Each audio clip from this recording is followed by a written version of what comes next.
Spring's looking good. You know what, Melissa? Here's the thing. The year-over-year numbers are no surprise because last year, where can you go from almost zero home sales? And it would be questionable whether we would see products like a 30-year fixed-rate mortgage, and certainly the products we did see would be more expensive for all of us. We're back in line with something that looks normal.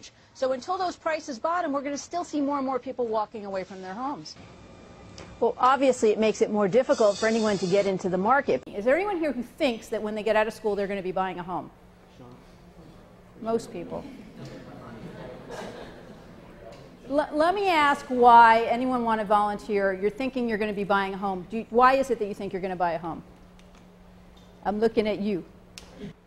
My question here tonight is going to talk to you about how is home ownership changing? How is the American dream changing? And where are we really headed with that? What does it mean to the American dream? And why should it matter to all of you if other people own their homes or rent or not?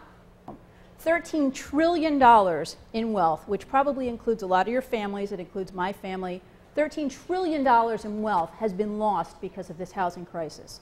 A huge amount of money, life-changing money. And like we said, 30% of the people in the country are underwater. The flip side of that is, though, that 30% of the people in this country own their house free and clear. Do you all know what that means? It means they have no mortgage on it at all. And 90% of the people in this country have absolutely no problem paying their mortgage. Everything's fine. And 70% of them are not underwater. So I ask you, if most people in the country are doing okay, maybe home ownership doesn't really matter. Maybe we shouldn't really care about whether or not other people own their home. Housing ownership crosses all those demographic lines. So people in most socioeconomic groups in this country own houses. Actually, almost 7 in 10 people in this country owned their home before the bubble. When you compare that to the stock market that my friend Larry Kudlow was talking about, only about half of the Americans own stock. And of those who own stock, a lot of it own it through a mutual fund or something in their pension plan. They don't even know what they own, so they're very far removed from it. Actually, 3/4 of the stock in this country is owned by the richest people. The top 1% of earners in this country own 40% of the stock. And the bottom 30% of the earners in this country don't own any stock at all. Now, what does that mean? It means that when the housing market does good, when homes appreciate in value, every single person on every level in this country can benefit from that. So when home values go up and households earn more money because there's more wealth in their home, that's seen as a more permanent wealth increase. So what happens is people in this country feel comfortable, they feel confident, they start spending money, and it's good for the country. In fact, each home purchase, when someone buys a home, there's actually about $60,000 that ends up in the economy directly or indirectly from that home purchase. That's good for everyone. The middle class is really the poster child for what we were talking about before, the American dream, for that upward mobility that you were talking about and the opportunity. They're the ones who are between the poor people and the rich people, and they're the ones who are really hoping not to slip below this line and hopefully to get as close to this line as they possibly can. And they're the bulk of people in this country. It's something that makes America unique, too, because you've all heard of a lot of other countries that don't have that middle class. They have poor people and they have rich people, and theoretically, we don't want to be like that. Well, 2/3 of the middle class own their homes in this country, or they did before this problem. That home ownership has given them what we call really a financial foothold on the way up to success. It makes sure that they don't slip down in that upward mobility. The reason for that is, before the bubble, the average middle-class family had 70% of their wealth.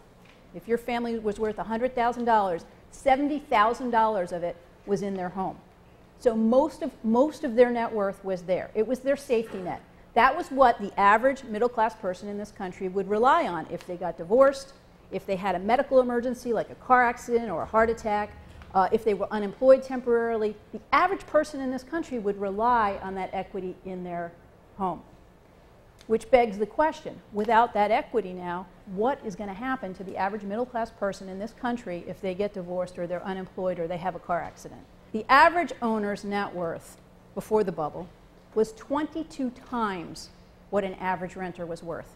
That means if you choose to rent and you choose to own, you're going to be worth 22 times what she's going to be worth 22 times what you're going to be worth. That's a big difference. Now, I'm not going to tell you that home ownership is the best investment you can ever make.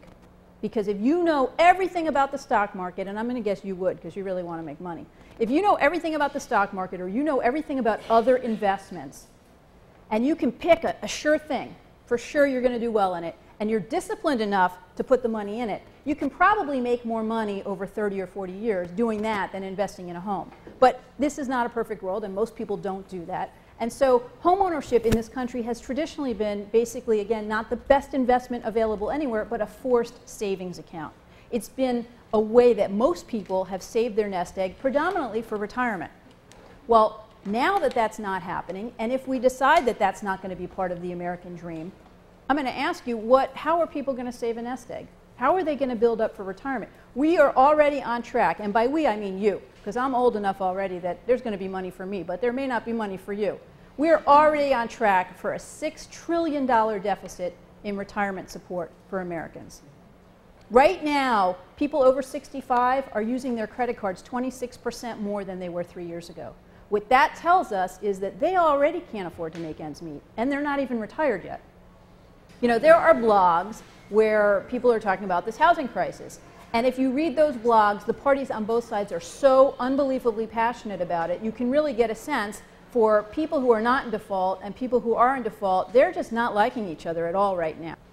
Anyway, in 2006, when I first realized that all this stuff was happening, is when I first started writing Foreclosure Nation. And the title of the book is Foreclosure Nation because I was thinking, you know, look, all this stuff is going on, we're going to have a lot of problems. Let's not become a foreclosure nation. Let's not become a place where foreclosure is so commonplace that we don't even give it a second thought. Mortgage modifications became very popular because the president launched this program, and it was really only meant for a very small group of people, but the message Americans got is that everyone should try to get a mortgage modification. One of the things that happened, I don't know if those of you who know people who were trying to get them got them or not, but one of the things that happened is people had really bad experiences with the banks. Well, let me tell you something though. I mean, you're not entitled to get a mortgage modification, but somehow people in this country got the idea that everyone was entitled to get one. And that's one of the things that's led to so many people walking away from the home because they're mad at the bank for not getting a modification. It would be like you asking your mom for a Bentley convertible and she doesn't give it to you, and so now you're mad at her for not giving you a Bentley convertible.